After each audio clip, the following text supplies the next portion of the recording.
A paz do Senhor Jesus a todos vocês, sejam bem-vindos mais uma vez. Nós vamos adorar a Deus agora ouvindo a sua palavra. Presta muita atenção naquilo que Deus vai falar com você nessa noite. Apesar de nós estamos fazendo uma série de mensagens que são consecutivas, uma sequência da outra, hoje é a 13ª mensagem sobre o Evangelho de João, ou conhecendo Jesus através do Evangelho de João. E nós estamos no capítulo 4, verso 27, vamos ler no capítulo 4, do verso 27 até 42, do Evangelho de Jesus segundo João. Está na tela, caso você queira ler por lá.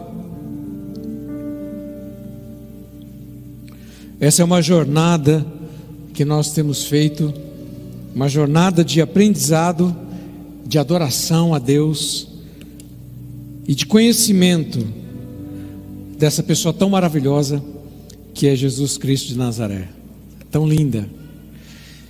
E o texto nos diz assim, verso 27 do capítulo 4: naquele momento, os seus discípulos voltaram e ficaram surpresos ao encontrá-lo, conversando com uma mulher, mas ninguém perguntou: que queres saber? Ou por que estás conversando com ela?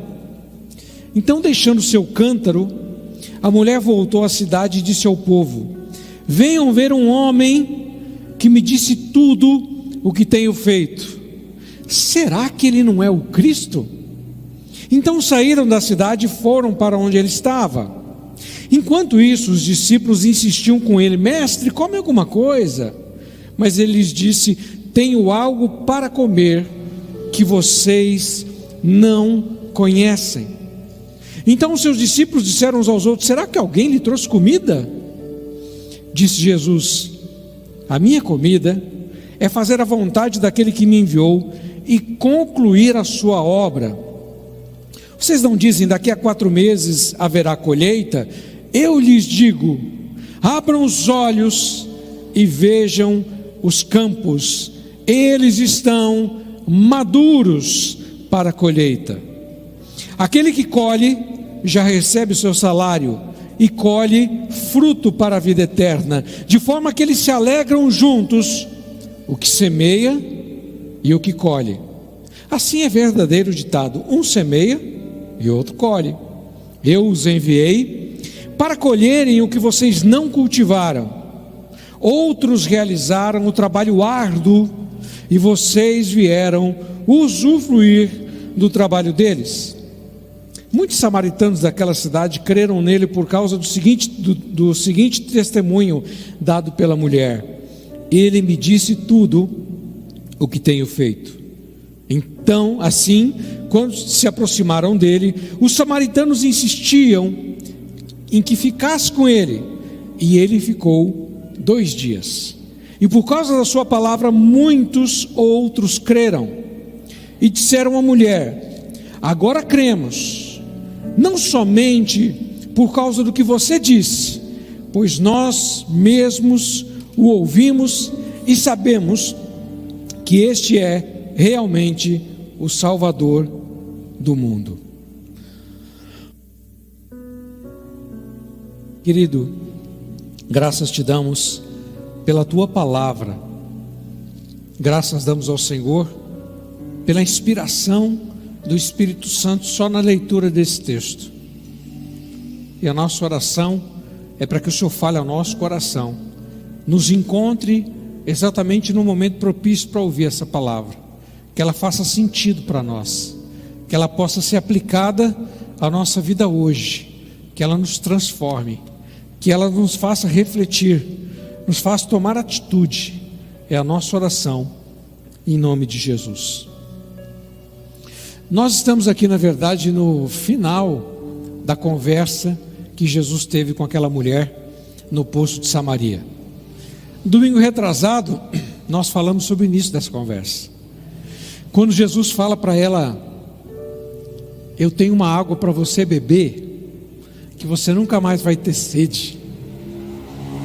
E Jesus diz isso a ela, e a mulher fala: nossa, eu quero essa água. Porque acho que ela pensou: que trabalhão que dá toda vez, todo dia ter que ir lá no poço de Jacó, caminhar, pegar a água, levar para casa. para fazer comida. Todo dia as mulheres iam lá no poço pegar água. Então ela falou assim: poxa, me dá dessa água, vai resolver os meus problemas? E ela estava pensando ela estava tendo uma visão completamente simples e materialista do que Jesus estava falando. Mas Jesus estava falando de outra água. Jesus está falando de outra sede. Jesus está falando dele, porque ele é a água que, se nós bebermos, nunca mais vamos ter sede de Deus. O nosso coração tem sede de Deus. E era isso que Jesus queria dizer para essa mulher. No domingo passado nós vimos a segunda parte da conversa, quando Jesus toca num ponto muito nevrálgico da vida daquela mulher. Jesus toca num ponto moral da vida daquela mulher. Quando ela fala isso para Jesus, Jesus fala assim: vai lá chamar seu marido. E ela fala assim: eu não tenho marido, Jesus. Ele falou assim: você falou a verdade, você não tem marido, porque você já teve 5, e quem está com você agora não é seu marido. Você deve estar com um amante, ou deve ser a número 2, a reserva, mas esse não é teu marido. Jesus toca num ponto moral. E o que a mulher faz? O que todos nós fazemos quando somos confrontados com alguma coisa, ou com o nosso próprio pecado: a gente muda de assunto. E ela mudou de assunto. Não, mas que lugar que a gente deve adorar? A gente adora aqui no Monte Gerizim? Ou nós adoramos, o judeu adora em Jerusalém, o samaritano adora no Gerizim? Onde é que a gente vai adorar? E Jesus fala assim: não, Deus é Espírito, você adora a Deus no lugar que você quiser. Mas Deus, a adoração que Deus procura é em Espírito. Porque isso quer dizer que a gente adora a Deus em qualquer lugar. Deus é Espírito e é onipresente, qualquer lugar a gente adora. Mas ele fala assim: em verdade. Porque quando Jesus disse isso, ele pega de novo num ponto forte. Está dizendo: você não está andando na verdade, diz para a mulher, porque você está em pecado. Você não está andando na verdade. Os verdadeiros adoradores adoram a Deus em espírito e na verdade. E você está vivendo em adultério. Você não está andando na verdade. Os pais procuram os adoradores que vivem na luz. Os pais procuram os adoradores que o conhecem profundamente, que têm relacionamento com ele. O pai procura os adoradores que têm experiências com ele. O Jesus da Bíblia, o Jesus de 2000 anos atrás, que está relatado aqui nesse texto, ele morreu, e morreu de verdade, mas ao terceiro dia ele ressuscitou, e como o pastor Jailton lembrou, ele está em nosso meio. Portanto, as experiências que eu tenho com Deus não são experiências só de ler a Bíblia, são as experiências de viver com Ele hoje, porque Ele ainda continua operando milagre, Ele continua falando com a gente, Ele ainda continua interagindo conosco, Ele continua ouvindo os nossos problemas, Ele continua manifestando a sua graça, Ele continua com os braços abertos para nos perdoar, Ele continua falando conosco. E esse foi o diálogo de Jesus com a samaritana. Nós falamos disso nesses últimos 2 domingos. Aqui no final desse bate-papo, a Bíblia diz que enquanto Jesus estava terminando a conversa com aquela mulher no poço de Samaria, com a samaritana, os discípulos chegaram da cidade. E a Bíblia diz que eles ficaram surpresos, porque Jesus estava conversando com uma mulher. Você sabe, eu disse isso: judeu não podia conversar com mulher publicamente, nenhuma, nem mãe nem irmã. O judeu não podia conversar, nenhum judeu. E Jesus conversando com a mulher, e mais, era uma mulher samaritana, que o judeu dizia que era uma raça mestiça. Eram judeus que casaram com outros povos, eram judeus mestiços, os samaritanos. E eles ficaram surpresos, porque Jesus, mas eles não foram perguntar para Jesus, não: o que você está falando com ela, qual que é o assunto aí?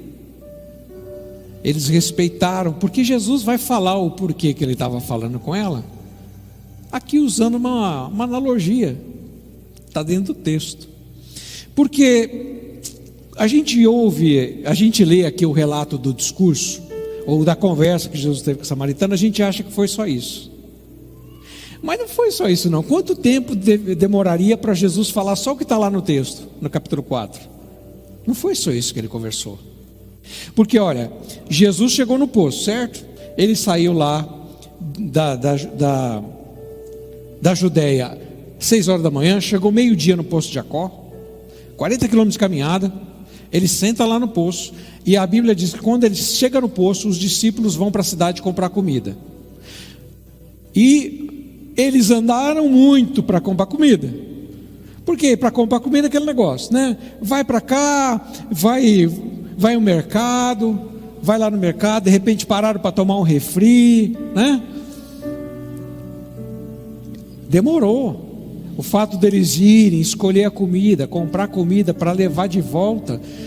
João relata só o que Jesus fala para João, na verdade, né? Porque João só está escrevendo, mas Jesus fala para João só o que Jesus queria que João soubesse, as partes mais importantes da conversa dele. Mas a conversa de Jesus com a samaritana foi longa, gente. Provavelmente nessa conversa foi quando Jesus realmente provou para ela que ele era o Messias, que tanto os samaritanos quanto os judeus esperavam. Foi nesse bate-papo, o bate-papo que levou a ida dos discípulos e a volta dos discípulos lá para o poço de Samaria, para o poço de Jacó em Samaria. Então foi uma conversa, um bate-papo longo. Às vezes a gente tem a impressão que foi só isso, mas quando os discípulos chegam de volta, e que a mulher percebe que os discípulos chegam, a Bíblia diz que ela faz o quê? Verso 28, ela deixa o cântaro e volta para a cidade. Ou seja, ela foi lá com o cântaro para buscar água. Ela deixou o cântaro e voltou sem água. Ela voltou sem o cântaro e sem a água que ela foi buscar. Ou seja, a conversa de Jesus com essa mulher foi profunda. Porque você vai entender nesse texto que essa mulher descobriu algo tão maravilhoso, tão tremendo, que a primeira intenção dela, a primeira reação